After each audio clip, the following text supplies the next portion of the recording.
దేవుని నామమునకు మహిమ కలుగును గాక. Heavenly light ministries global prayer tower ఆధ్వర్యంలో జరుగుతున్న ఉదయకాలపు స్తుతి ఆరాధన కూడికు మిమ్మల్ని అందరినీ ప్రేమపూర్వకంగా ఆహ్వానిస్తున్నాను. మొదటి యోహాను పత్రిక 2వ అధ్యాయము ధ్యానిస్తున్నాము.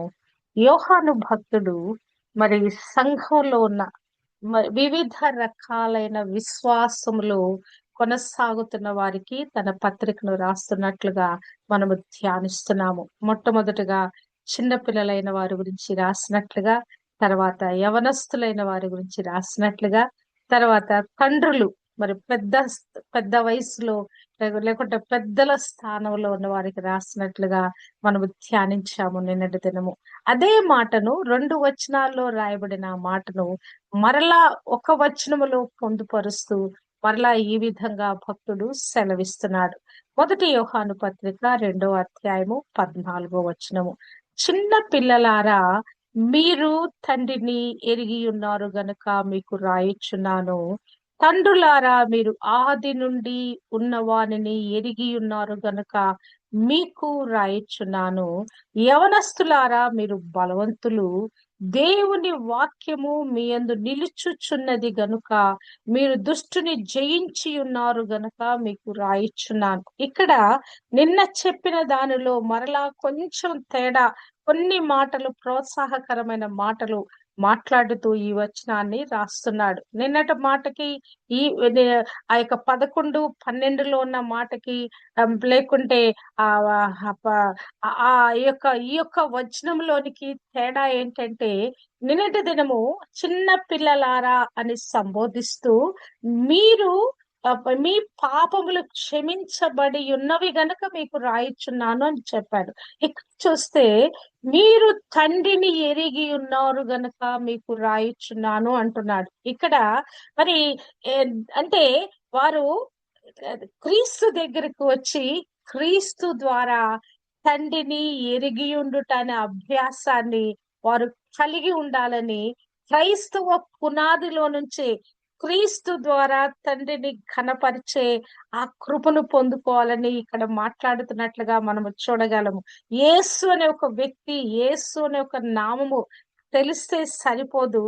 యేసు ఎందుకు ఈ భూమి మీదకి వచ్చాడో, ఎవరిని ఘనపరచడానికి వచ్చాడో, ఎవరిని మహిమపరచడానికి వచ్చాడో, ఎవరి గురించి ప్రజలకు బయలుపరచడానికి వచ్చాడో, మరి ఆ యొక్క దేవుడు, ఆ తండ్రి అయిన దేవుడిని అందరూ తెలుసుకోవాలి, ఆయనను ఎరిగి ఉండాలని ఒక ఉద్దేశాన్ని ఇక్కడ యోహాను భక్తుడు చూపిస్తున్నట్లుగా మనము చూడగలము.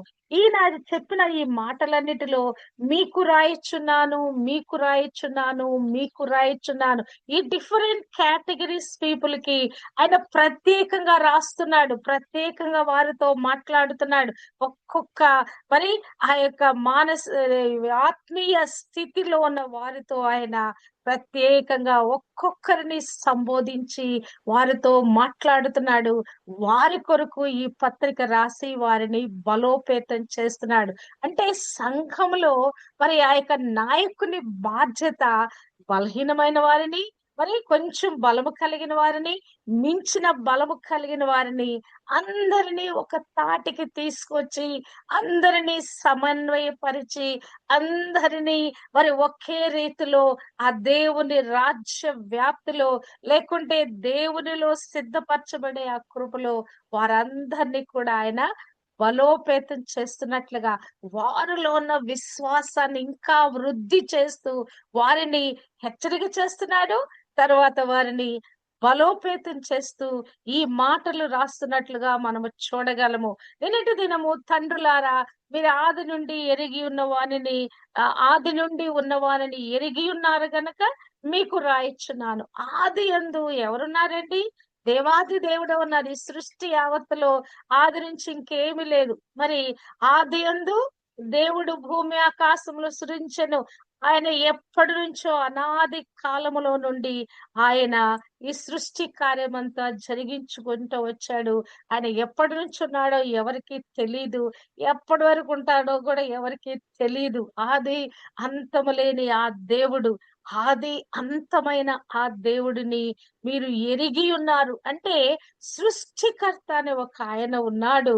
మరి ఆయన ఈ సమస్త సృష్టిని పరిపాలిస్తున్నాడు. అంతేకాదు మనమందరం ఈ భూమి మీదకి రావటానికి కారణమైన వాడు ఆ తండ్రి. ఆ తండ్రి పోలికలో మనందరిని కూడా సృజించుకున్నాడు. ఆయన ఎవరో, ఆ తండ్రి ఎవరో మీరు ఎరిగి ఉన్నారు గనక మీకు రాస్తున్నాను. ఎలా మనం ఎరగగలిగి ఉన్నాం? తండ్రిని పిల్లలకి ఎవరు పరిచయం చేస్తారండి? తల్లి పరిచయం చేస్తది. అమ్మ పరిచయం చేస్తది కదా! ఇదిగో ఈయన మీ నాన్న అని చెప్పి పరిచయం చేస్తది. అట్లానే యేసు క్రీస్తు ప్రభు కూడా తండ్రిని పరిచయం చేస్తున్నాడు. లోకానికి పరిచయం చేస్తున్నాడు. నా తండ్రి ఇలా ఉంటాడు. నా వలే ఉంటాడు తండ్రి. ఆ తండ్రి ప్రేమ ఇలాగుంటది. ఆ తండ్రి బోధలు ఇలా ఉంటాయి. ఆ తండ్రి ఇటువంటి కార్యాలు చేస్తాడు. ఆ తండ్రి ప్రేమమయుడై ఉన్నాడు. ఆ ప్రేమనే నేను మూర్తి భవించి ఈ లోకానికి నేను వచ్చి ఉన్నాను. అబ్బా! నిజంగానే క్రీస్తు ప్రభు బోధలను బట్టి, క్రీస్తు ప్రభు చెప్పిన దానిని బట్టి తండ్రి ఎవరో, ఎంత మహిమాన్వితుడో మనం ఇంకనూ ఆ యొక్క నిశితంగా పరిశీలిస్తూ అర్థం చేసుకోవటానికి వీలైంది. పాత నిబంధన గ్రంథమంతా దేవుడిని యెహోవాగా, దేవుడుగా, మరి ఒక గౌరవనీయమైన వ్యక్తిగా, ఆయన అంటే భయపడే వ్యక్తిగా, కేవలము ఆయన యందు భయభక్తులు మాత్రమే నిలపాలి. మరి ఆయనంటే ఆ రివరెన్స్ ఇస్తూ, ఆ భయపడుతూనే జీవించాలి. కానీ క్రీస్తు ప్రభు వచ్చేటప్పటికి ఒక సన్నిహిత సంబంధాన్ని, మరి ఆ యొక్క విశ్వాసులైన వారికి దేవునికి మధ్య ఒక సన్నిహితమైన సంబంధాన్ని ఏర్పరిచినట్లుగా చూడగలము. దేవుని సమీపించటానికి యాక్సెస్ లేని పరిస్థితిలో ఆయన ఏం చేశాడు? ఆ తెరను తెంచివేసి, ఆ తెరను మరి అక్కడి నుంచి అక్కడ అది అడ్డు లేకుండా చేసివేసి, అది రెండుటిగా చీల్చివేసి తండ్రి వద్దకు వెళ్ళటానికి యాక్సెస్ కల్పించాడు క్రీస్తు ప్రభు. తండ్రి, తండ్రి, తండ్రి, తండ్రిని నా నామమున ఏమడిగినా తండ్రి ఇస్తాడు. తండ్రిని మీరు వేడుకుంటే నేను లేకుండా ఆయన మరి నన్ను బట్టి ఆయన కార్యం చేస్తాడు ఆయన. ఆ తండ్రిని మీరు ఎరిగి ఉండాలి. మీరు చేసే ప్రతి ప్రార్థన ఆ పరలోకమందున్న తండ్రికే చేయాలి ప్రార్థన అని నేర్పించినటువంటి ఆ ప్రార్థనలో కూడా ఇక్కడ పిల్లలు, చిన్న పిల్లలారా అని సంబోధిస్తూ మీరు తండ్రిని ఎరిగి ఉన్నారు గనక మీకు రాయిచున్నాను. ఫస్ట్ స్టెప్ ఈ క్రైస్తవత్వంలో, ఈ క్రైస్తవ పునాదిలో మనలో వేయబడవలసిన పునాది ఏంటంటే, ఈ క్రైస్తవ విశ్వాస యాత్రలో దేవుడు ఎవరో తెలుసుకొనుట. క్రీస్తుని మనము విన్నాం, క్రీస్తు గురించి విన్నాం. ఆయన పాపాలు క్షమించాడు. ఆయన తన రక్తం కార్చాడు, ప్రాణం పెట్టాడు. ఆయన విశ్వసించడం ద్వారా మన పాపాలు క్షమించబడతాయి. మనం నీతిమంతులుగా తీర్చబడతాం. నిత్య జీవానికి వారసులుగా అవుతాం. ఈ సువార్త మనం విన్నాం. ఆ యేసు ఒక్కడినే తెలుసుకుంటే సరిపోదు. తండ్రిని, కుమారుని ఎరిగి ఉన్నవాడే నిత్య జీవానికి వారసుడు. తండ్రిని ఎరగకుండా పరలోకం మనం వెళ్ళలేము. కనుక ఇక్కడ విశ్వాసి అనే వ్యక్తి యొక్క స్టేటస్ ఎలా ఉండాలంటే, క్రీస్తు ద్వారా పరలోకమందున్న తండ్రిని ఎరిగి ఉండాలి. అంటే ఆయన మీద ఆధారపడటం, తండ్రి మీద ఆధారపడటం అనే దాన్ని ఈ మాట సంబోధిస్తున్నట్లుగా మనము చూడగలము. తండ్రిని ఎరిగి ఉండుట కదా! తండ్రిని మనం ఎరిగి ఉంటే కదా, ఎంత గుడ్డి నమ్మకం పెట్టేస్తాం ఇంట్లో. పిల్లలు తల్లిదండ్రులు ఎంతగా నమ్ముతారు. డాడీ నాకిది కావాలి, మమ్మీ నాకిది కావాలంటే తల్లిదండ్రులు ఖచ్చితంగా ప్రొవైడ్ చేస్తారని కదా. వారి సంరక్షణ, పోషణ దేని గురించైనా పిల్లలు ఆలోచిస్తారా? వాళ్ళకి ఆడుకోవటం, తినటం, నిద్రపోవటం, వారు స్కూల్‌కెళ్ళి రావటం ఇదే ఉంటది గానీ, వారికి ఏం కావాలో వారి అవసరాలేంటో తల్లిదండ్రులకు చెప్పడం ద్వారా తప్పదా? లేకుంటే వాళ్ళు చెప్పకుండానే తల్లిదండ్రుల ప్రొవిజన్స్ అన్ని కూడా సమకూర్చుట అంటే ఎలాగుంటది? పరలోకమందున్న తండ్రి మానవాళి యొక్క అవస్థతను గుర్తించి కుమారుడైన క్రీస్తుని మన కొరకు ఇచ్చి వేశాడు. అంతేకాదు తన్ను ఎవరో ఈ ప్రజలు తెలుసుకోవాలని ఆయన అభిలషించాడు. దానిని క్రీస్తు నెరవేర్చి తండ్రిని అందరికీ పరిచయం చేశాడు. కనుక తండ్రి మరి నీ మీరు ఎరిగి ఉన్నారు. విశ్వాసి అనేవాడు ఆ తండ్రిని ఖచ్చితంగా ఎరిగి ఉండాలని మరి ఆ ఉద్దేశించిన వాడై ఇక్కడ యోహాను చెప్తున్నట్లుగా మనం అర్థం చేసుకోవచ్చు. క్రీస్తు ప్రభు బోధనలన్నిటిలో ప్రాముఖ్యమైన విషయము తండ్రిని ఎంఫసైజ్ చేయుట, తండ్రిని గొప్ప చేయుట, తండ్రిని ఘనపరచుట, తండ్రిని హెచ్చించుట. ఆ కార్యక్రమాన్ని, ఆ ఉద్దేశాన్ని ఖచ్చితంగా ప్రతి విశ్వాసి తన జీవితంలో కలిగి ఉండాలని ఇక్కడ మొట్టమొదటిగా చిన్న పిల్లలారా మీరు తండ్రిని ఎరిగి ఉన్నారని చెప్పి ఇక్కడ రాస్తున్నట్లుగా మనము చూడగలము. మరలా చూచినట్లయితే మరి పెద్దవారి గురించి రాస్తున్నాడు. మరలా మీరు ఆది నుండి ఎరిగి ఉన్న వారిని, ఆది నుండి ఉన్న వారిని ఎరిగి ఉన్నాను గనక మీకు రాస్తున్నాను. అంటే ఆది నుండి దేవాది దేవుడు ఎప్పటి నుంచి ఉన్నాడనేది ఆ బైబిల్ గ్రంథంలో, ఆ ధర్మశాస్త్ర గ్రంథంలో రాయబడిన విషయాలు. సృష్టి ఎలా ప్రారంభమైంది, సృష్టి ప్రారంభమైన దగ్గర నుంచి ఎలాగున కార్యాలు మరి ఆయన సృష్టి చేసుకుంటూ వచ్చాడు. ఆ తర్వాత ఎలాగున ఈ మానవాళిని తరతరాలుగా మరి నిర్మించుకుంటూ వచ్చాడు. ఆ వంశావళులు ఎలాగున వృద్ధి చెందుతూ వచ్చినాయి. అంతేకాదు అబ్రహామును ఎలాగున పిలుచుకున్నాడు. ఆ తర్వాత అబ్రహాము, ఇస్సాకు, యాకోబుల చరిత్ర, ఇశ్రాయేలుల చరిత్ర, ఇవన్నీ కూడా మీరు ఎరిగి ఉన్నారు. ఇవన్నీ తండ్రిని ఆది నుండి ఏమి సంభవించిందో ఈ సంభవాలన్నీ మీ కొరకు రాయబడిన విషయాలన్నీ మీరు ఎరిగి ఉన్నారు గనక మీకు రాయిచున్నాను. అంటే దేవునితో లోతైన సంబంధం కలిగిన వారు మీరు అని మరొక్కసారి మరి పెద్దవారి గురించి మరి ఆయన రాస్తున్నట్లుగా, తండ్రుల స్థానంలో ఉన్న వారి గురించి ఆయన రాస్తున్నట్లుగా మనము చూడగలము. తండ్రి అనే మా కుటుంబాలలో తండ్రి అనే వ్యక్తి యొక్క ఆ యొక్క గురుతర బాధ్యత, ఆ బిడ్డలను పెంచే విధానంలో, ఆ బిడ్డలను పోషించే విధానంలో, బిడ్డలను సంరక్షించే విధానంలో, వారిని క్రైస్తవ భయభక్తుల్లో పరిపూర్ణతలో పెంచే విధానంలో కూడా వారి మీద ఉన్న గురుతరమైన బాధ్యతను ఇక్కడ జ్ఞాపకం చేస్తూ, తండ్రులారా మీరు ఆది నుండి ఉన్న వానిని ఎరిగి ఉన్నారు గనక మీకు రాయిచున్నాను. దేవుడు అనే వ్యక్తిని మీరు పరిపూర్ణంగా అర్థం చేసుకున్నారు గనక మీకు రాయిచున్నాను. నిజంగానే ఆత్మీయ జీవితము పరిణితి చెందాలని ఇక్కడ యోహాను విశ్వాసులను కోరుకుంటున్నట్లుగా మనము చూడగలము.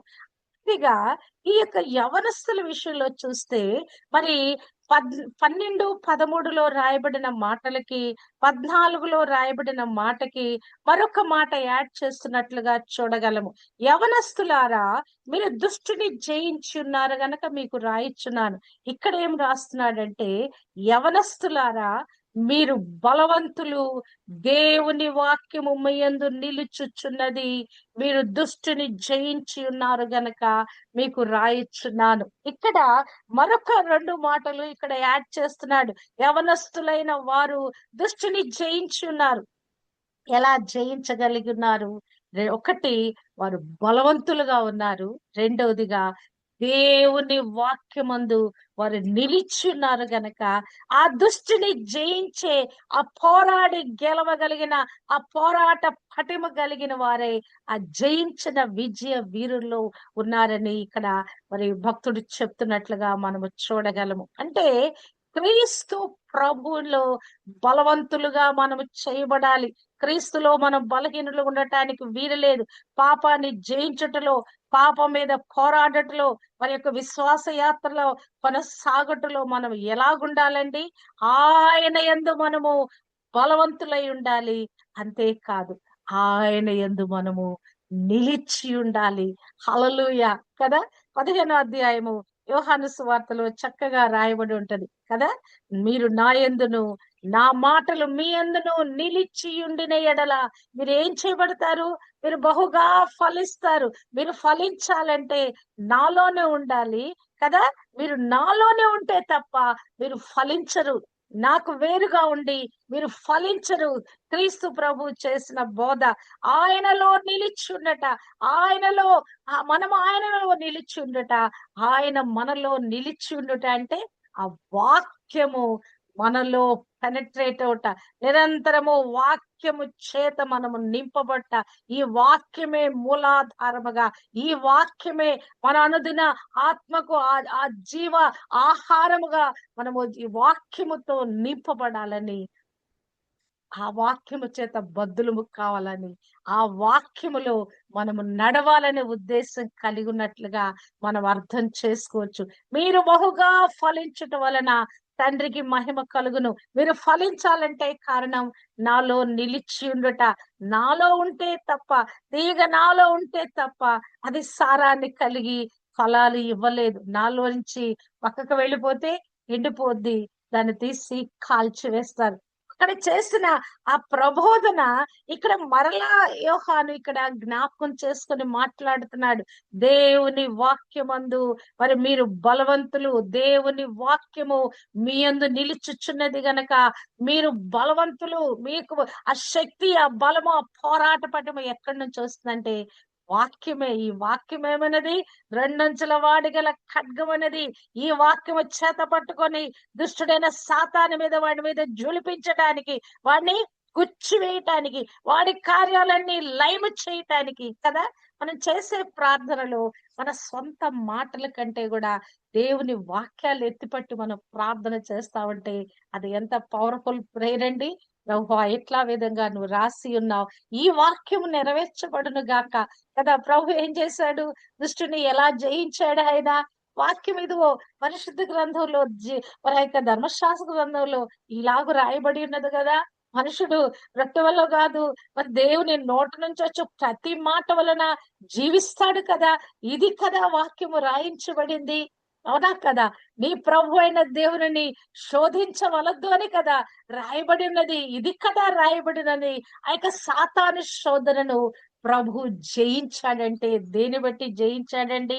ఆ వాక్యము, దేవుని వాక్యము మీ యందు నిలిచి ఉన్నది గనక ఆ వాక్యము ఎత్తిపట్టి, ఆ వాక్యాన్ని కోట్ చేస్తూ వాడితో మాట్లాడామా, దుష్టుడితో మాట్లాడామా, దుష్టుడి మీద ఆ వాక్యాన్ని ఒక బాణంగా ప్రయోగించామా, ఆ వాక్యము 2 అంచుల వాడగల ఖడ్గాన్ని వాడి మీద జులిపించామా, వాడేం చేస్తాడు?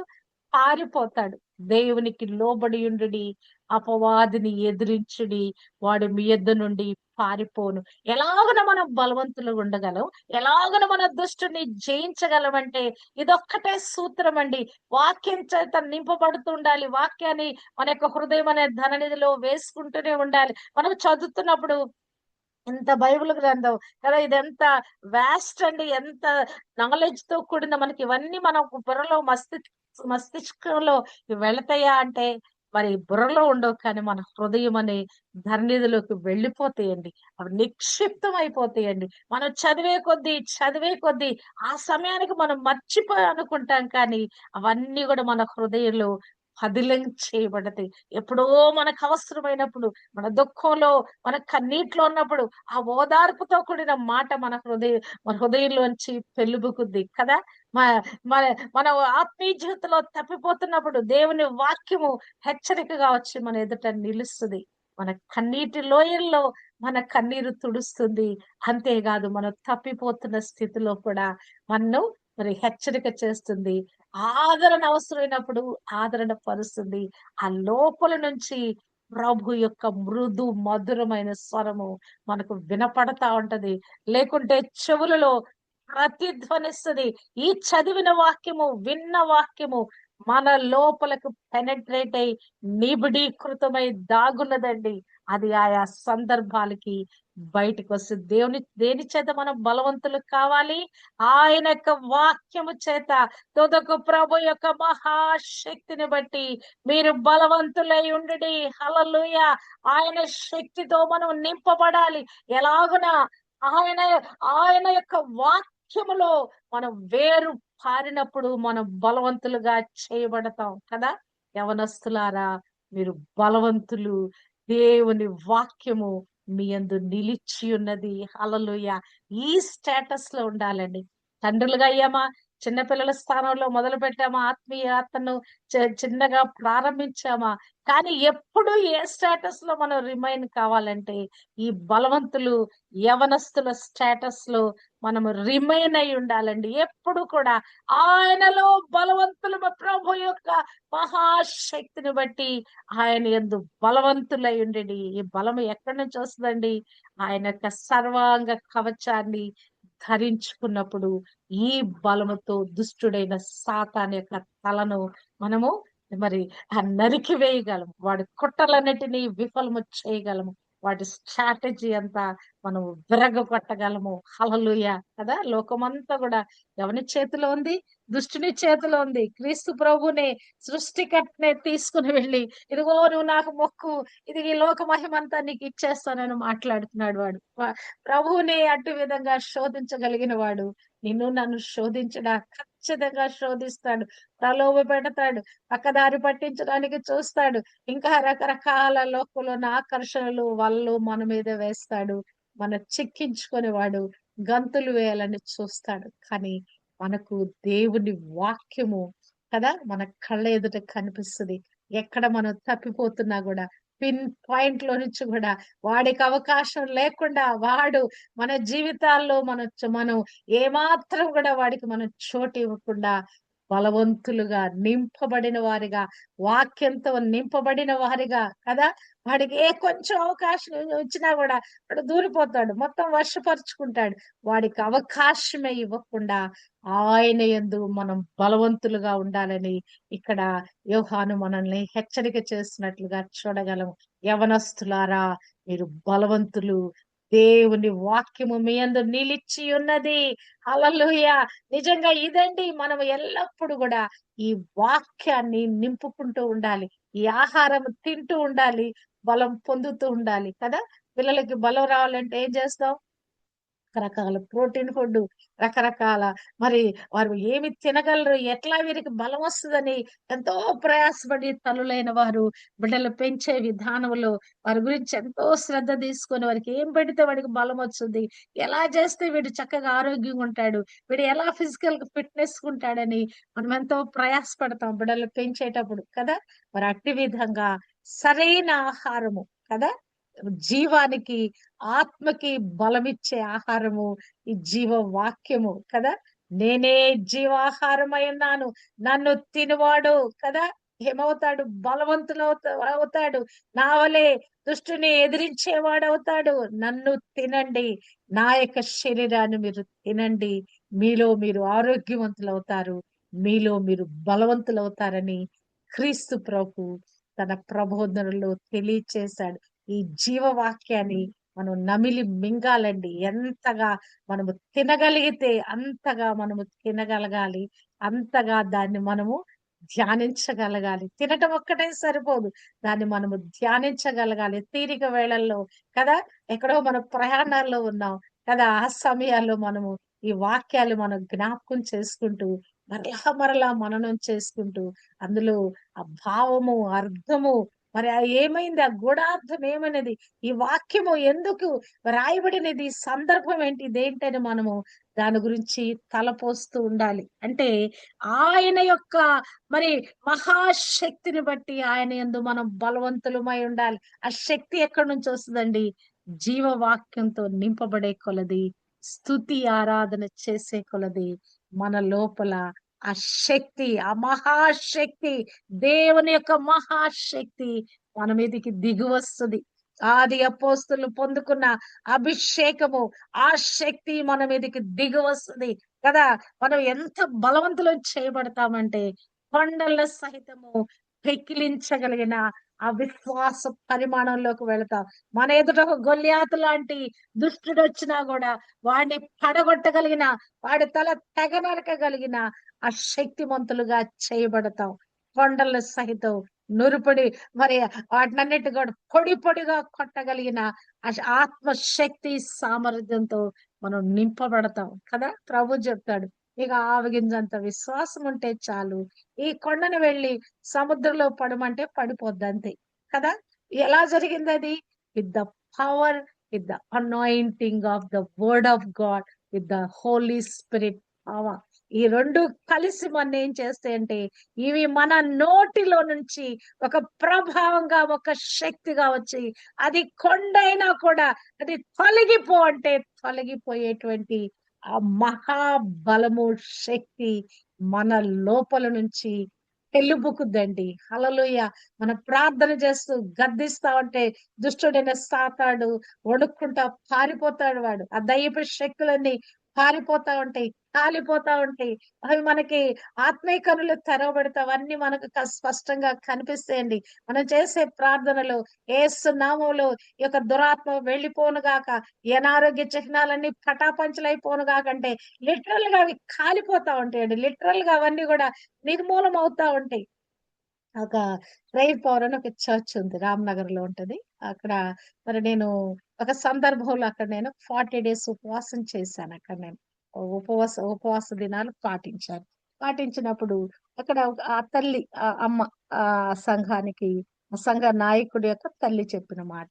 వాళ్ళు ప్రార్థనలు చేస్తా ఉంటే మరి ఆహ్, అందరూ స్తుతులు చెప్తూ ప్రార్థనలందరూ ఏకీభవించి ప్రార్థన చేస్తా ఉంటే ఆ చిన్న చిన్న మరి దయ్యాలు మొదలుకొని పెద్ద పెద్ద దయ్యాల వరకి కాలిపోయింట. ఆమెకు దర్శనం దేవుడు చూపించాడంట.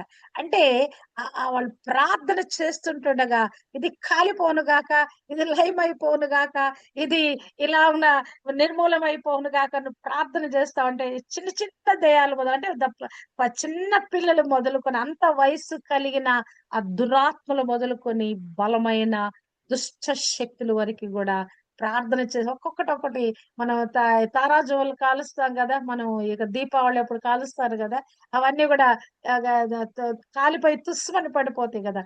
అట్టి విధంగా అవి బలహీనం పరచబడి కాలిపోయి పడిపోతున్నాయంట. అది నా హృదయంలో ఆ యొక్క మాటలు ముద్రించబడినాయి. మేబీ ఇట్ ఈస్ 1996 ఆర్ 97 ఆ సంఘటన జరిగి మరి అప్పుడు నేను ఈ మాటలు విని అప్పటి నుంచి అది నా హృదయంలో ముద్రించబడింది. ఇప్పుడు నేను ప్రార్థన చేస్తే ఏ దురాత్మ అది భయంకరమైన గొలియాతు లాంటి దురాత్మైన నేను ప్రార్థన చేస్తా ఉంటే నాకు దర్శన వరం లేదు. నాకు అంటే ఎప్పుడో కనిపిస్తుంది. కానీ డైలీ కోర్స్ లో నాకు దర్శన వరం లేదు. కానీ ప్రార్థన చేసినప్పుడు విశ్వాసంతో ప్రార్థన చేసినప్పుడు ఆ దురాత్మలు కాలిపోవటం, వారికి విడుదల కలగటం నిశ్చయంగా జరుగుద్దండి. నిశ్చయంగా వారికి ఆ విడుదల కలగటం నేను చూస్తాను. మొన్నటి దినము ఏలేశ్వరి అనే సహోదరికి ఆమెకు ఆపరేషన్ అయింది. దర్శించడానికి వెళ్ళాం. ఆమెకు మధ్యాహ్నం నుంచి ప్రాణం తలకిందులైపోయిందంట. అసలు ఆమె ఏమీ బాగలేకుండా అసలు నీరసంగా నిస్సత్తుగా పడుంది. మరి పడితే ఇక నేను వెళ్ళి లోపల రూమ్ లోకి వెళ్ళి ఆమె గదిలోకి వెళ్ళి ఆ మంచం దగ్గరికి వెళ్ళి కూర్చొని ఇంకా ఆమె చేయి పట్టుకొని ప్రార్థన చేయటం మొదలుపెట్టాను. మొదలుపెడితే అసలు ఆమెలో నుంచి అసలు ఆమెకు తుమ్ములొచ్చేసినాయండి. ప్రార్థన చేస్తా ఉంటే తుమ్ములొచ్చేసినాయి. ఇంకా ఆవలింతలొచ్చేసినాయి. ఆమెకు ఎంత గొప్ప విడుదలొచ్చిందంటే అసలు అప్పుడు దాకా బలహీనంగా ఆ మంచం మీద పడుకొని ఉన్న వ్యక్తి తిరిగి మళ్ళా తర్వాత మేము ప్రేయర్ చేసాం. తర్వాత ఒక గంట సేపు ప్ర ప పాటల్లో, వాక్యంలో, ప్రార్థనలో కొనసాగాం. చక్కగా బయటకొచ్చి కూర్చొని ఆ ప్రార్థన అంతట్లో పాల్గొన్నది. ఏం జరిగింది? ప్రార్థన చేసినప్పుడు, ఆ దుష్టుణ్ణి గద్దించినప్పుడు, ఆ నీరసానికి కారణాన్ని మరి గద్దించినప్పుడు ఏమైపోయింది? ఆమెలో ఉన్న ఆ బలహీనతకు సంబంధించిన ఆ దురాత్మ ఆమెను విడిచిపెట్టి వెళ్ళిపోయింది. మనం అనుకుంటాం దురాత్మలు ఎక్కడున్నాయి మనకు కనిపించవు. కాదండి, అవి మన జీవితంలో మిళితమైనట్లుగా ఉన్నాయి. ఆత్మ దేవుడు మన లోపల నింపుదల పొందుకునే కొలది ఆయన మనలో ఉన్నవాడు గొప్పవాడు అనే దానిని మనం అనుభవించే గొప్పవాడు ఎలా అయ్యాడు? మనం బలవంతులు ఎలా అయ్యాం? ఆయన యొక్క మహాశక్తిని బట్టి మనం బలవంతులుగా చేయబడ్డాం గనక ఆ శక్తిని మనం సంతరించుకోగలిగే కొలది ఈ వాక్య బలం మనం పొందుకునే కలది ఆ యొక్క ఆ యొక్క మరి అభిషేకాత్మను క్రీస్తు అభిషిక్తులనే ఆ కొలత లేని ఆత్మను మనం పొందుకునే కొలది మనం బలవంతులుగా చేయబడుతున్నాం. యవనస్తులారా, మీరు బలవంతులు. దేవుని వాక్యము మీ యందు నిలిచి ఉన్నది. మీరు దుష్టుని జయించి ఉన్నారు. హల్లెలూయా. ఇదండి మన జీవితాల్లో ఉండవలసిన అల్టిమేట్ రిజల్ట్. మనం దుష్టుని జయించేవారుగా, వాడి యొక్క ప్రభావాన్ని నిర్మూలన చేయువారుగా వాడు మన మీద పని చేయటానికి వీలు లేదు. మన కుటుంబంలో ఎవరి మీద పని చేయటానికి వీలు లేదు. మన సన్నిహితంగా మన రీచ్ లో వచ్చే మన వారందరి మీద ఎవరి మీద వాడి దుష్టుని యొక్క ప్రభావము పని చేయటానికి వీలు లేదు. ఆ శక్తి బలము మన నోటిలోనే పెట్టబడినది. మన లోపలున్న ఆత్మదేవుని ఆ యొక్క సహాయము ద్వారా, ఈ వాక్య అభిషేకము ద్వారా, మనము ఆ మాటలు మనం పలుకుట ద్వారా దుష్టుడు లయపరచబడుతున్నాడు. దుష్టుడు నిర్మూలమైపోతున్నాడు. మనం ఎందుకు రక్షించుకున్నాడు ప్రభు అంటే, మనం రక్షణలో కొనసాగుతూ దుష్టుని క్రియలు లయపరచటానికి, దుష్టుడి చేత బంధింపబడిన వారిని విడిపించటానికి global women prayer warriors team యొక్క మరి ఆ పిలుపు ఉద్దేశం అదే. మనం నిరంతరం కూడా దేవునిలో బలవంతులుగా మనం కొనసాగాలి. బందీలుగా ఉన్న వారిని మనం విడిపించాలి. మన జీవితం బాగైపోయిందంటే సరిపోదు. ప్రియుడా, నీ ఆత్మ వర్ధిల్లుచున్న ప్రకారము అన్ని విషయాల్లో వర్ధిల్లుతూ సౌఖ్యంగా ఉండాలి. That is first blessing. రెండవది, ఎవరైతే పట్టబడి ఉన్నారో, బంధకాలలో ఉన్నారో, వారందరూ కూడా విడిపించగలిగిన శక్తిని, అభిషేకాన్ని మనం పొందుకోవాలండి. అది ఎంత క్రానిక్ డిసీజ్ అయినా, అది ఎంత దురాత్మతో కూడినదైనా కూడా మనం ఏం చేయగలగాలి? వాటిని లయము చేయగల శక్తిని మనం పొందుకొని ఉండాలి. మన వయసు పెద్దది ఉండొచ్చేమో కానీ మన మనస్సులో, మన ఆత్మలో యవనస్తులమండి. 33 సంవత్సరాల స్ఫురద్రూపి అయిన నవ యవ్వనుడైన క్రీస్తు రక్తము, 33.5 సంవత్సరాల ఆ నిండు వయస్సు యొక్క కదా యవ్వన బలము యొక్క రక్తము మనలో ప్రోక్షించబడినది. హల్లెలూయా. ఆ జీవవాక్యము నిరంతరము జీవంతో నిండి ఉండే ఆ జీవాహారాన్ని మనం భుజిస్తున్నాము. ఆ జీవపు శక్తిని మనం అనుభవిస్తున్నాము కదా. ఆ పరిశుద్ధాత్మ ఆ కుమ్మరింపు, ఆ తాకిడిని మనం అనుభవిస్తున్నాము. ఇప్పుడు మనం ఎవరమై ఉన్నామండి? మనము యవనస్తులమై ఉన్నాం. యవనస్తులారా, మీరు దుష్టుని జయించి ఉన్నారు గనక మీకు రాయిచున్నాను. హల్లెలూయా. ఆ సర్వాంగ కవచము ధరించిన వారమై వాడి స్ట్రాటజీ అంతటిని వెరగొట్టగలిగిన వారుగా మనం చేయబడగలగాలి. అట్టి విధంగా మనం చేయబడటానికి దేవుడు మనకి ట్రైనింగ్ ఇస్తున్నాడు. మన ఇట్టి విధంగా సమకూర్చాడు కదా. చిన్న పిల్లల స్థానం నుంచి ఇప్పుడు మనం యవనస్తుల స్థానంలోకి వచ్చాం. తిరిగి మనము పరిణితి చెందిన ఆ తండ్రుల స్థానంలోకి వెళ్ళాలి.